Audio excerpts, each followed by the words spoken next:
Good afternoon and welcome to In the Bottle with me, your host, Angelica Nohra, where every week I try and bring you a few different wines that you may not have tried before, and hopefully you walk away with a little bit of trivia that you can share at your next dinner party or around friends, or you know what, simply by yourself, something to learn. I want to thank everyone at home who's following along with the wines this week as well. It's always very exciting to know that people are with me and getting to try what I'm getting to try, and hopefully we can make that a bit bigger in the future. And I really want to thank the team here at Studio 24/7 for making me look so fabulous every single week. You guys rock. Thank you so much. So today we are exploring aromatic whites and red blends. Now, when you say aromatic white, you're probably thinking, oh, great, she's going to go into Sauvignon Blanc. We are not doing that. I've deliberately tried to stay away from Sauvignon Blanc and show you some things that you might not have considered when it comes to an aromatic white. So please follow along. If you have any questions, feel free to pop them into the Facebook page. And also, if you can share this on your own timeline, we can get this out to more and more and more and more wine lovers in Australia and around the world as well. So hopefully you enjoyed today's episode. As I said, any questions, just throw them into the chat, and I will endeavour to do my best to answer them for you. So what are we going to start on? We are going straight to South Africa today. We are going to Painted Wolf Wines. I don't give a lot of love to this label, actually, when we're doing In the Bottle. So today I thought we'd spend a little bit of time on it, and I know there are a few of you at home who have this bottle as well. So let's have a look at it. Painted Wolf Wines, this is their old vine Chenin Blanc. Painted Wolf was actually started in 2006 by a husband and wife team. It's Jeremy and Emma Borg, which is cool because for people who know me, it's actually my godmother's cousin or something, on the Maltese side, that makes this, which is pretty cool. By 2008, they were already winning awards for their Pinotage. So they started in 2006, and by 2008, they're already winning awards. They actually have a relationship also with the Tusk Foundation and the Endangered Wildlife Trust. Their mission is to raise awareness and the conservation of the African wild dogs. And Jeremy does pelotons like all over the UK, South Africa, like all over to raise awareness. He's a bit of a rock star, actually. You know, by 2011, his wines were already being served on South African airlines, and Jeremy just continues to win accolades for the wines he produces, like just over and over again. In 2018, actually, they opened up a tasting room in Paarl, and so if you ever go to South Africa, please, I highly recommend you go and visit and you tell Jeremy where you saw his wine here in Australia. But let's have a look at the wine. This Chenin Blanc has only about 5,400 bottles produced.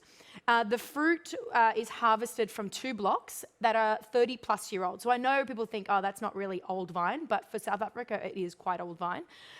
In Agta Paarl, they're whole bunch pressed. So when I say whole bunch, they literally harvest the grapes and just throw everything into get fermented. So your skins, your sticks, your stalks, your everything gets fermented in a barrel with natural wild yeast. So Jeremy's a big believer in not having in using indigenous yeast rather than having commercial yeasts. The barrels that they use are quite large, and they're new, second fill, and some of the older French oak barrels. So I'm expecting to see a little bit of oak showing through on this wine, and the fermentation is very, very slow. So let's have a look. What vintage? We are looking at a 2015 vintage, so we're 5 years old at this point. So let's have a look what it does. Oh, for those playing at home, peaches, like peaches and cream, lime, vanilla. It tastes like you know the crumble, like smells of like that, like a peach crumble. Or something like that. But yeah, like lime and vanilla and cream, but definitely peaches and limes. Like, it's just overpowering. So yeah, as I expected, there is a bit of oak. It's really interesting because a lot of people say you can't age white wine. It all depends on how it's made, and because this is made with such slow fermentation and age in barrels, and it's made to age, this wine. Oh, gosh, I'm excited. All right, let's have a look at that's the nose. So hopefully at home you're getting it. It's lots of peaches, lots of limes, lots of vanilla.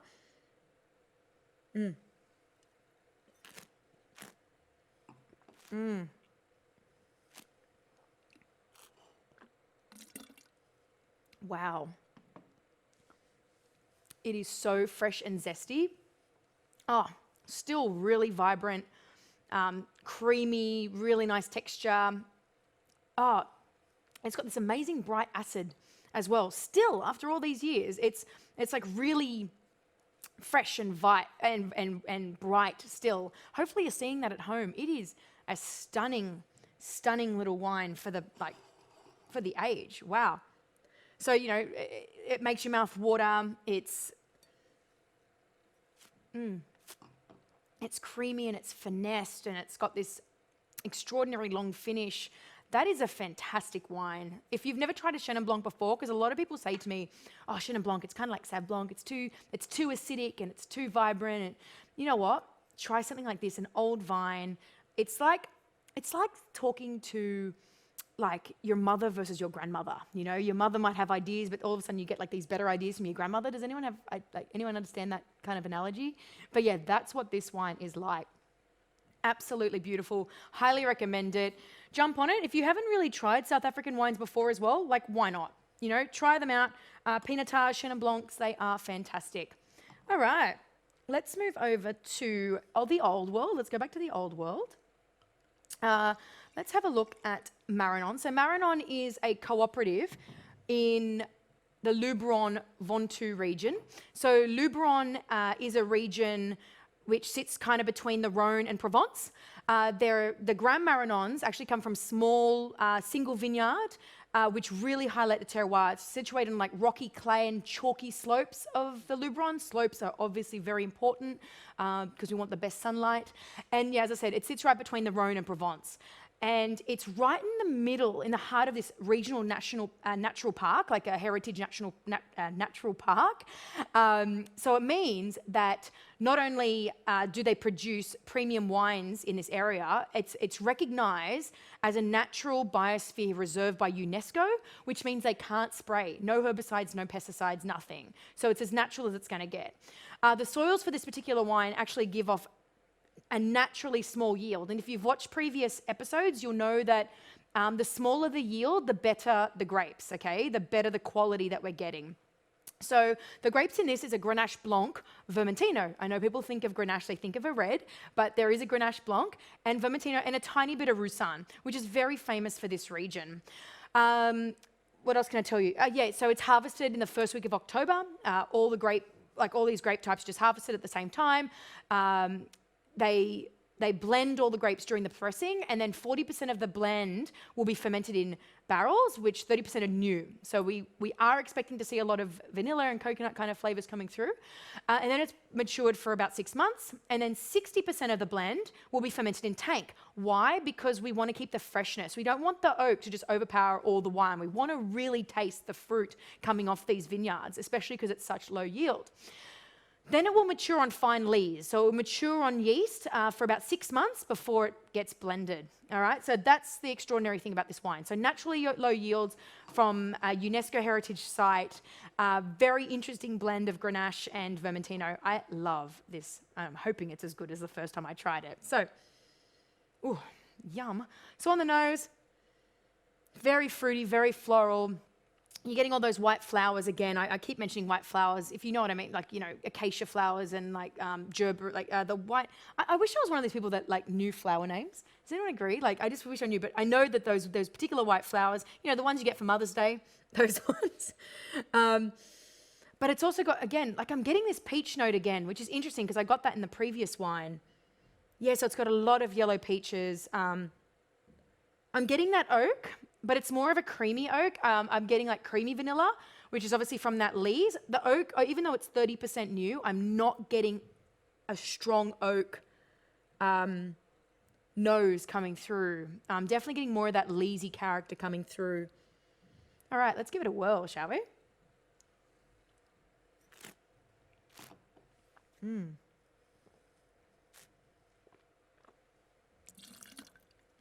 Oof.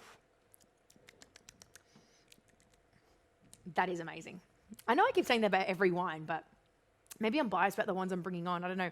You can definitely taste the oak. You can taste the oak, but it's very slight and it's very well integrated. One thing I'm getting, which is probably from the lees, is a lot of honey characters. Yeah, it's beautiful acidity. It's got vanilla. It's, got those peach flavors. It's very well balanced, lovely acidity. But yeah, like this roasted vanilla that I'm getting. Oh gosh, if you're playing at home, do you taste that vanilla, like that roasted nut, like that roasted nutty vanilla? Oh, that is delicious. I can really understand why this wine wins so many awards. Like, it's a massive award winner, from gold medals from the Concours Medial to Wine Spectator 90 plus points to the Sakura Wine Awards. Like, that is really something special. And really, it's about terroir. And I guess that is what French wine's all about. Like, it is about the expression of terroir, and that is what you're getting. Like, small production, high quality blends, really aromatic, really fresh. 2017 vintage. I would leave this for another couple of years as well. So see, you can age white wines. Don't let anyone tell you otherwise. All right. So now we're going to move on to New Zealand. I didn't realize we were going like New World, Old World, New World, Old World today. So we're doing the Tohu.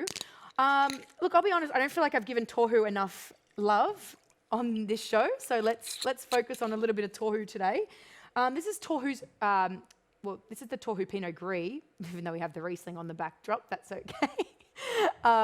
This is the Tohu Pinot Gris from the Awatere Valley. So Tohu Wines. This is literally the world's first Maori-owned wine company. Since 1998, Tohu has actually focused on producing estate-grown single vineyard wines from New Zealand's premier grape growing regions. So their entire winemaking philosophy is to create wines that capture flavors from each of the region's unique environment.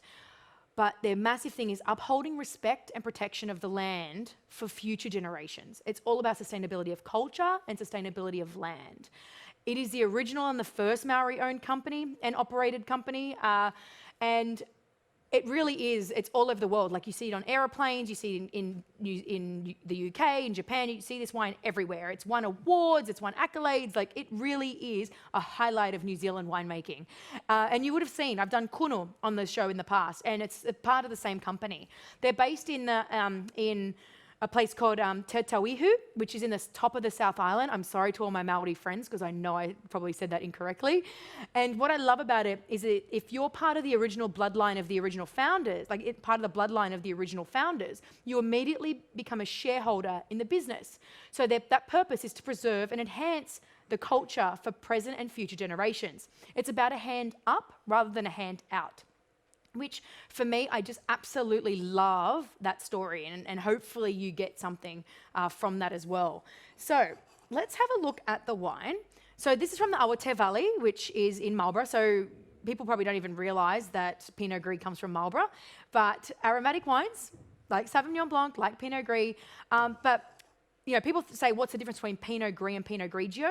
Pinot Grigio, you're looking at, this crisp, dry, herbaceous style of wine, whereas Pinot Gris is more of the French style. It's more aromatic. It's picked a bit later.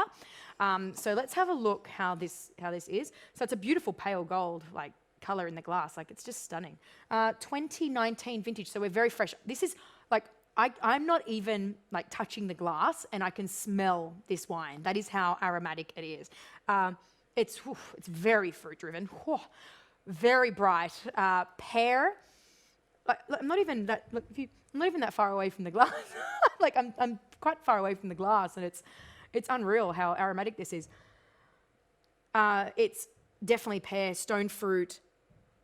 There's citrus, like a bit of lime coming through as well. Oh gosh, it's so aromatic. Let's have a look how it tastes.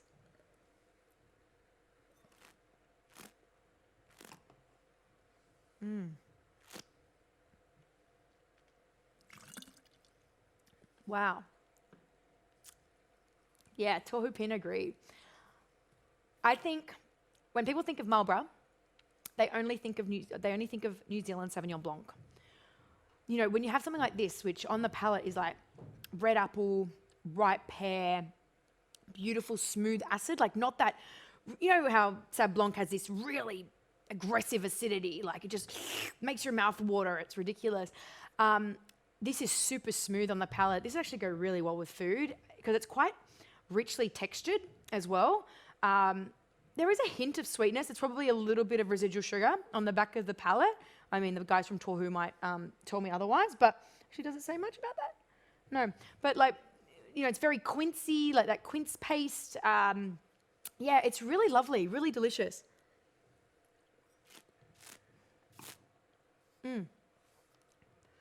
Guys, give it a go. It's like a $28 Pinot Gris, and I think it's as close to the French style you're going to get, this really aromatic, creamy, richer style.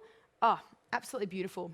I love that. Has anyone tried the Tohu Pinot Gris? Has anyone drink Pinot Gris? That's probably a good question. Because I think, yeah, when people think of New Zealand, I think they constantly think of Sauvignon Blanc. But yeah, it's super richly textured. I highly recommend it. And again, it's all about culture. It's all about sustainability. Yeah, they do what they can to sustain the environment. Beautiful wine. Love that. Love that. All right. Let's move on to our final white wine for today. The Spanish story, Albariño.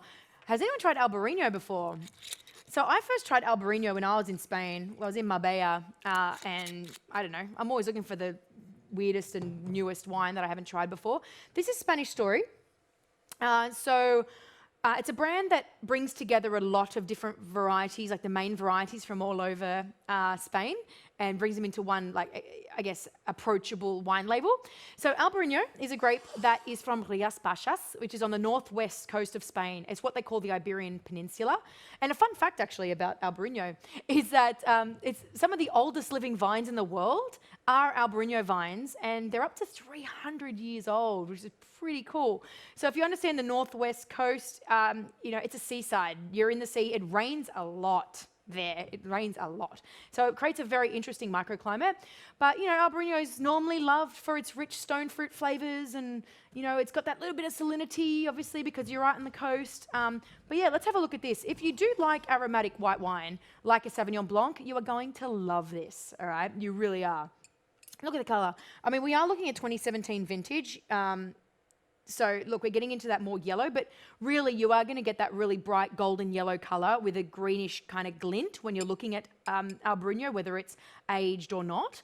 We want to drink Albariño fresh though, so I'd be wanting to drink this now. Ooh, it's so intense on the nose. Wow, it just pops. I wonder if this has seen a bit of oak. Normally Albariño doesn't see oak. There must be maybe a little bit of lees contact on this as well. Okay, let's have a look. So yeah, lots of floral and fruity notes, lots of apple, apricot, peach. I feel like today is all about peach. Like maybe it's just, I've even been eating lots of peaches lately. Normally I will smell what I've been eating a lot of lately, and no, maybe not. But definitely peaches, lemon, like definitely grapefruit. But it's also got that little bit of like, pineapple and cream, kind of, you know those lollies, the pineapple and cream lollies? Yeah, okay. Honeydew melon, like if it's got that saltiness.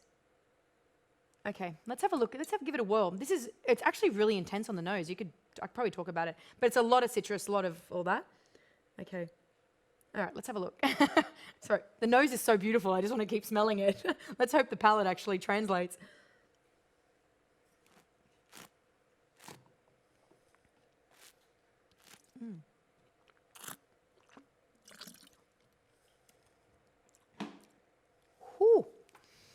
Ooh, that is tight. It is fresh. It has got tight, balanced acidity. Ooh, that's got some serious structure, this wine. It's really well balanced. Interestingly, the thing about Albariño is that the grapes are really tiny and they've got thick skin.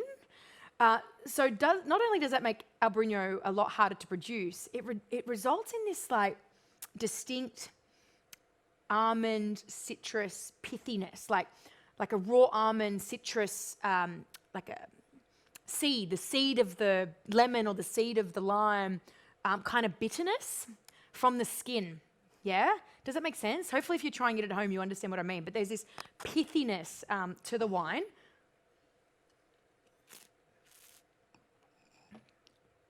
Oh, it's so fresh on the palate. 2017 vintage, I thought it would be much more creamy and a lot softer on that acid. that acid is going nowhere. That is an awesome wine, a very, very good example of Albariño. And really, this is like a friend to all things from the sea. You know, if you're having dinner, like, you know, some white fish or white meat, anything with a white meat, you know, anything with like a leafy green herb. So like the vegetarians probably make like some sort of thing with like a dill and fennel kind of dish.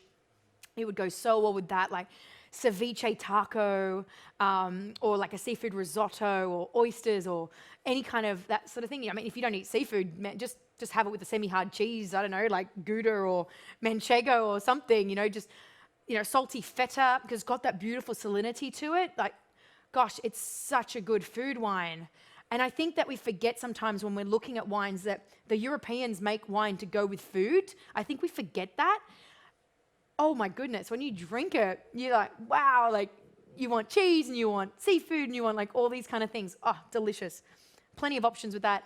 That is delicious. And again, I think it's like at the website right now, I think it's on special because we're getting to the end of the vintage. I think it's like $20, 20 something. Don't hold it to me, but yeah, that's so delicious. Oh, all right, so that's all our whites. I hope you enjoyed that if you're enjoying the whites at home. But now we're going to go on the reds. And I am a sucker for red wine, and I know a lot of people out there watching probably are too. And just remember, if you don't have time to watch this whole thing, it is recorded on Facebook Live, so you can watch it a little bit later, perhaps when you're enjoying a wine over dinner or something. But let's move on to the reds. And today, as I said, we are focusing on blends. So I guess when we're talking about blends, it's really important to start with the French, because French winemakers believe that wine is really made in the blending. And, you know, they worship winemakers over in France because, you know, they don't do just, you know, one varietal wines. It's always a blend, yeah? So conveniently, I've focused on a few wines today that deserve, you know, 8 to 10 years of aging, which will be interesting, basically, to see how they're looking today. Let's face it, I brought these wines in a couple of years ago. I want to see what they look like today, but yeah, they do need to be aged. So we're going to start with Marrenon again. We spoke about Marrenon, as I said. They're in the Luberon Ventoux area. But they discovered, because they are all about the terroir of the southern Rhone, they've kind of gone outside and they found the best terroirs in the Rhone Valley.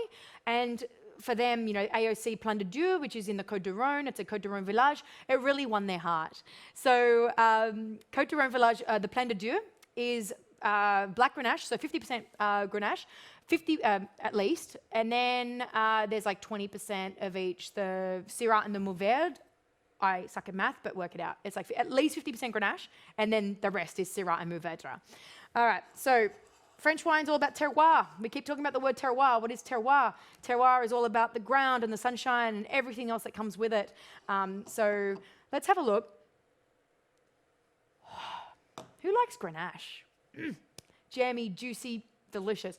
So yeah, it's all about terroir, sunshine, wind, that combine to make great grapes in the Rhone Valley. And it really does give off wines with really ripe aromas and richness, yeah? So as soon as you smell, like, you don't even need to go close to the glass, it's like, it just pops.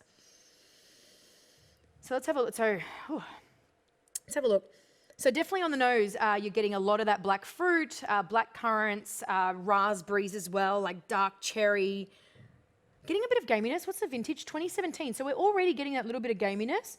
Yeah, but it's quite spicy as well. Lots of spice. So, you know, one thing I expect from Syrahs from the Rhone is that spiciness. So if you know the Hunter Valley red wines, for instance, you get that sort of soft, ripe, and they're like juicy fruit, but also a lot of pepper. You definitely get that in this. Even though we're 50% Grenache, you're still getting that pepper from the Syrah. And I think Mourvèdre just kind of adds that texture, doesn't it? So let's see how it looks on the palate. I'm sure everyone's kind of heard of Côte de Rhône. When you start exploring a lot more Côte de Rhônes and a lot more French wines, you just start exploring all these other AOCs or appellations and towns, I guess, that produce wine. Look at the color as well. It's stunning. I'm sorry, the nose is so beautiful. Okay, I should try this. Okay.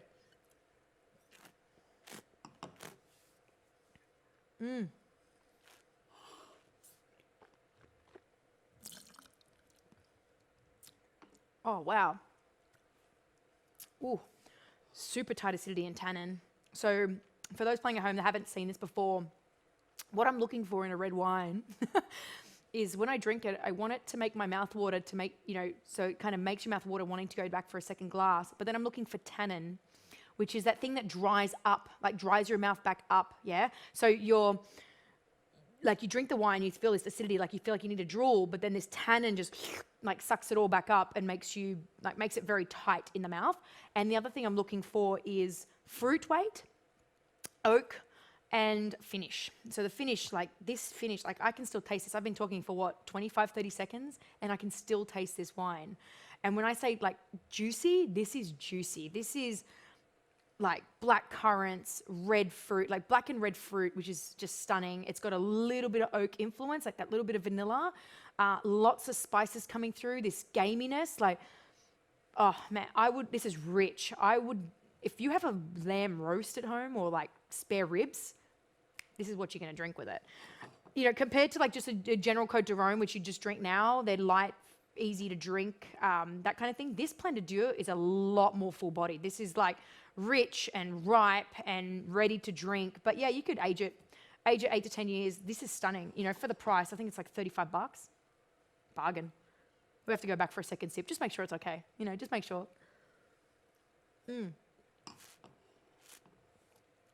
Oh, that's delicious. Oh, I didn't even ask. Did anyone have any questions with the whites? No? Okay, cool. Just want to check. All right. So that is delicious. Absolutely stunning. So what I'm going to do now, we're going to stick to Marrenon because, the French blends. We're doing red blends. Okay, let's stick to Marrenon for a second. But we're going to move to another appellation called Gigondas. Has anyone out there tried Châteauneuf-du-Pape? Perhaps? Châteauneuf-du-Pape? Châteauneuf-du-Pape. This is Châteauneuf-du-Pape's baby brother. Or poor man Châteauneuf-du-Pape. Don't tell the Gigondas drinkers that. But so Châteauneuf-du-Pape, which is Northern Rhône, it's made from loads of different grapes. Like I think there's like 19 grapes that can go into a Châteauneuf. Gigondas is always like a maximum of 80% Grenache. And then there's the rest in Syrah and Mourvèdre. So whereas Châteauneuf-du-Pape can have like a whole blend of different wines, this one is definitely up to 80% Grenache, okay? The difference is that in this particular cru is that the soils are quite varied. It's composed of like alluvial terraces, there's like stony red clay. So there's like high permeability, which lessens any erosion that's caused by water runoff, which means the plots are super dry really quick. So when the soils are so dry, being in clay, the vines have to work really hard. So to get the nutrients, like, okay, hopefully you understand science kind of thing, but like the water kind of runs off the clay rather than permeates it, which means that the vines have to go really deep into the soil to actually get any nutrients. We want this, I keep trying to tell you, so low yield, better quality grapes, and that is what happens in Gigondas. And I hope I'm saying that right to all the French out there. So yeah, any soils rich in clay, and a lot of the Marrenon wines are rich in clay, they're characterized by terroirs that produce absolutely beautiful crus, like Grand Cru. So yeah, Marrenon's target really is to produce new cuvées near their region of Luberon using the same grapes. So like, your Syrah and Grenache and all that kind of thing. So let's give it a whirl.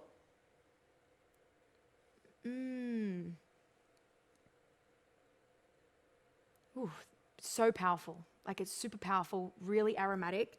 I didn't realize that I'd actually, like even though I was all going to do like aromatic whites and then red blends, I didn't realize how aromatic these reds were going to be as well.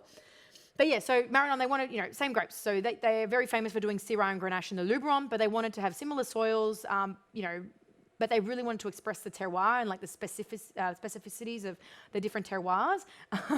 You can tell I haven't been spinning as much as I should today. So yeah, very powerful, very aromatic, very ripe red fruit on the nose. But there's definitely like a hint of freshness. So I'm thinking like there's this green stalkiness that's coming through. Yeah, let's have a look how it tastes. But to me, it's like all red fruit. Compared to the previous one, even though this has more Grenache, the previous one, the Plan de Dieu has a lot more of that purple jammy fruit that you'd expect from like a McLaren Vale Shiraz here. Whereas, this is like a lot more ripe red fruit, a lot more ripe raspberries. But very fresh. Gets that pepperiness still, like quite a little bit. Okay, let's have a look.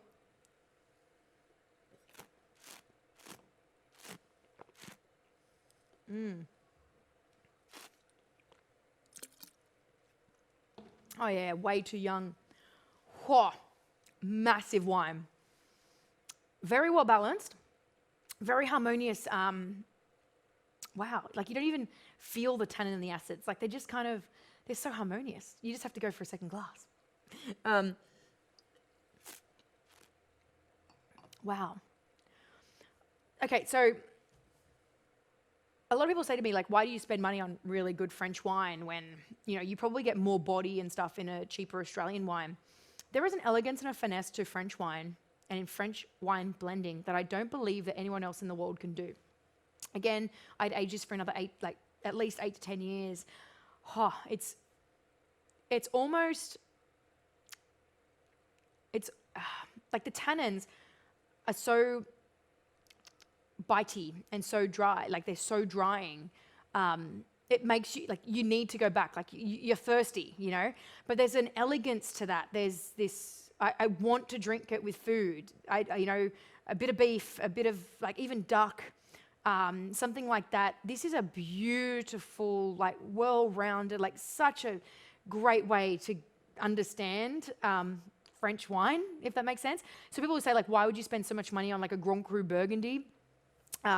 There's this harmony, and I can't even express, or I can't even explain it, but there's a harmony to the wine that comes through. So yeah, Gigondas, if you haven't tried it, as I said, if you love Châteauneuf du Pape, which has more of those green stalky characters, this doesn't have that so much, but it does have this beautiful freshness, balance, this harmony within the tannins.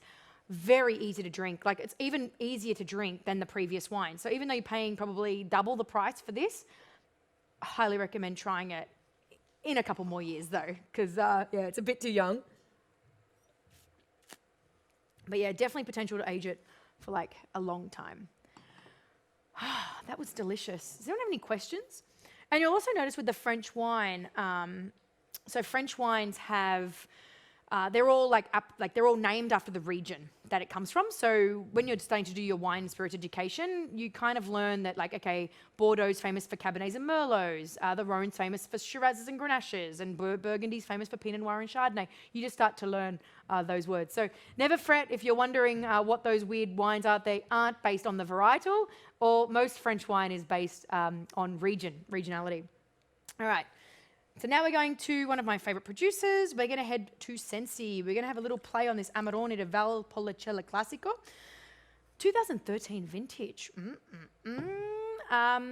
So for those who've tuned in to previous episodes, you'll know SENSI is a Tuscan winemaker, but he does like to explore, same as Marrenon really, likes to explore different wines from all over Italy and, just see how they come out. So look, to me, Amarone is one of those, holy Jesus, I may die now, complete wines. So if you're lucky, you can pick up one for around $100. No, it's not cheap. Amarone de Valpolicella is not cheap, but it shouldn't be. It's just too difficult to make, and it's so scarce. So it is a holy Jesus moment. So for those playing at home, enjoy this. It's amazing. Hopefully you enjoy it. Anyway, so it's made from a grape called Corvina, which should offer cherry and spice and nutty notes. And it makes up around it makes up between half to 100%, or 95% of the blend, really, which is why I wanted to bring it out today. So Amarone being the style, Valpolicella being the region, and obviously there's a blend, which is why we're showing it today. Rondinella is the other grape in it. It should offer floral notes. Oh, yes, it does. Oh, wow. And Molinara is the other varietal. I'm probably missing a varietal, so if you're out there and you know the other varietal, let me know. But yeah, Molinara is more for the structure of the wine, a bit like Mourvèdre does to the French stuff. So for a regular Amarone de Valpolicella, that's like a minimum of 2 years of aging before we see it. But this is also a Classico, which is designated to 3 valleys. There's the Fuman, the Negra, and the Marrenon Valley, and it's made in the appassamento method. For those who don't know what appassamento means, when you hear about it, you'll understand why this wine is so expensive. So how a passamento works is, they hand harvest the grapes. They lay them out on straw mats where they will dry for 4 months. So it slightly turns into a raisin before they're pressed, and then they begin a very slow fermentation process at low temperatures. It could take up to 50 days to ferment. It'll then age in oak, so it is a tough process. Obviously, because they are drying the grapes, you're losing a lot of that liquid, but you're retaining the sugar, which leads to a lot higher alcohol concentration, which is exciting for a lot of people. So let's have a look. Oh yeah, whew. Cherry liqueur, cinnamon, but lots of chocolate, and it's quite dusty. I mean, that could be coming from the age. It's 2013. I know this sounds weird, but duck in plum sauce, that kind of thing. Lots of black figs, lots of sweet spices. It's peppery, it's chocolatey. It smells delicious, but you're definitely smelling that age. Let's have a look at on the palate. Gosh, it's so aromatic on the nose. 2013, you're looking 7 years.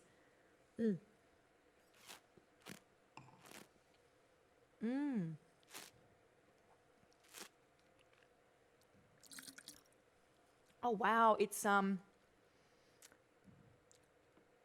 so floral. Oh, it's like a medium plus to high acid. To those that understand what I'm talking about when I say that, it's like high acid, but there's high alcohol. But there's hang on.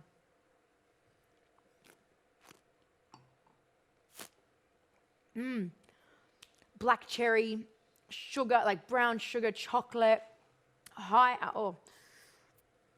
that's got some alcohol content, that's for sure. You definitely want to decant this wine. You need to let it open up for a few hours. But yeah, you get this molasses, fig, and there's something else there. Yeah, but what might surprise you about this wine is this touch of a natural residual sugar.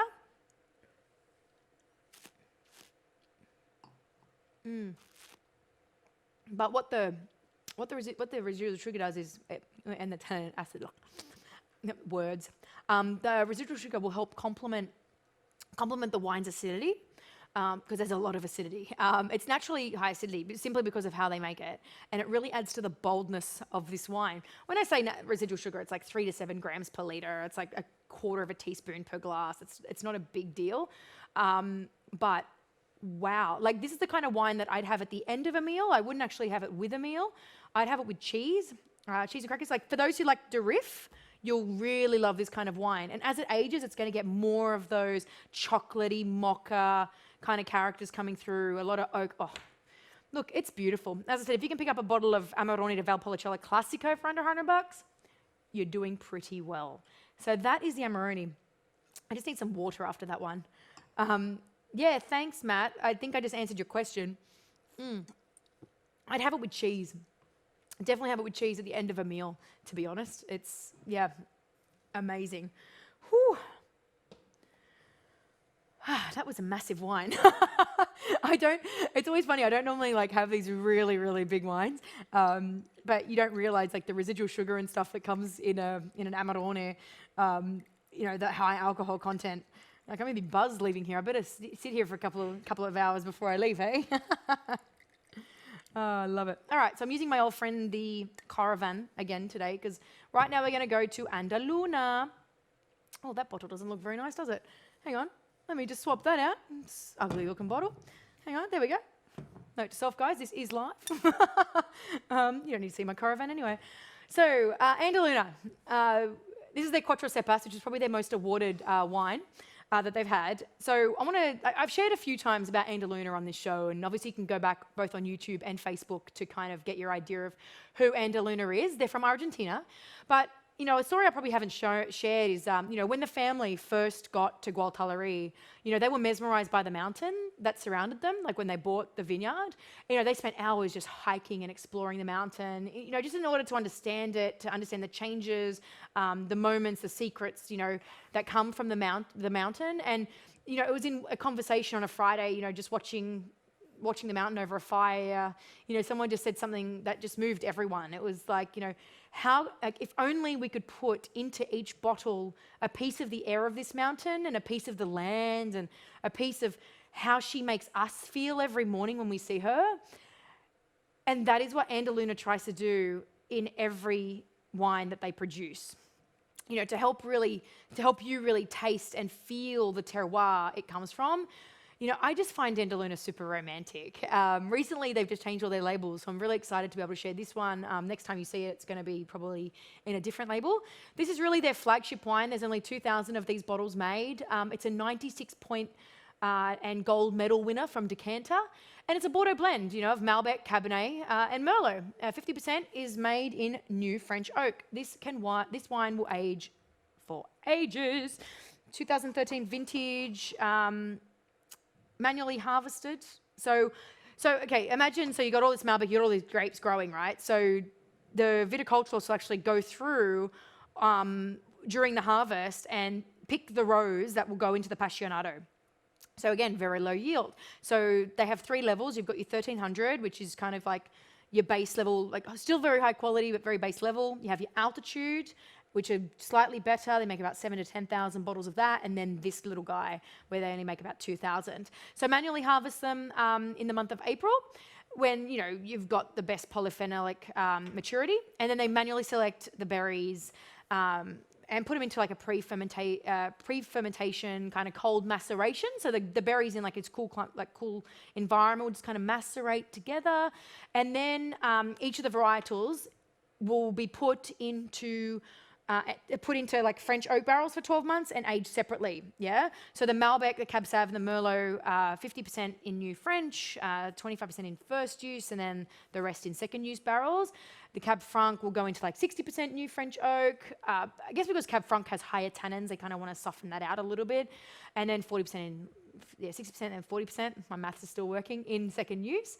And then they perform the blend, and they want to try and harmonize all the different varietals and the expressions of those varietals, resulting in something that's quite unique and a true reflection of the Argentinian soil and philosophy, rather than make it a Bordeaux varietal, a Bordeaux blend, I should say. So then it's kept in these bottles for at least 8 months before it's released. Okay, so that's what makes this wine quite special. Pasionado, the passion of the winemaker. Let's have a quick look. Whew, that is intense. Very intense color as well. 2013, so we're getting into that kind of red. I've told you that the color of the wine, so the more purple the wine, the younger it is. When we start moving on, we want to get more of that ruby red. When it's ruby red, we want to drink it now. Now we're getting into the more of that red color. This needs to be drunk now. Depends on how you like. I prefer to drink wines young and fruity rather than aged like port. But yeah, so very intense. There's like violets. Ooh, black fruit. It's very spicy. It's herbal. It's like really herbaceous, yeah? Oh, gosh. I don't know. What are you getting at home? For those who have this at home. I'm getting that this meatiness coming through now as well, like a gaminess. Forest floor, black fruit. The violets. Like I'm getting violets. I don't know where the violets are coming from. Maybe the Malbec. Ah, that's right. The Malbec. Jeez, Malbec. Okay, let's have a look at the palette.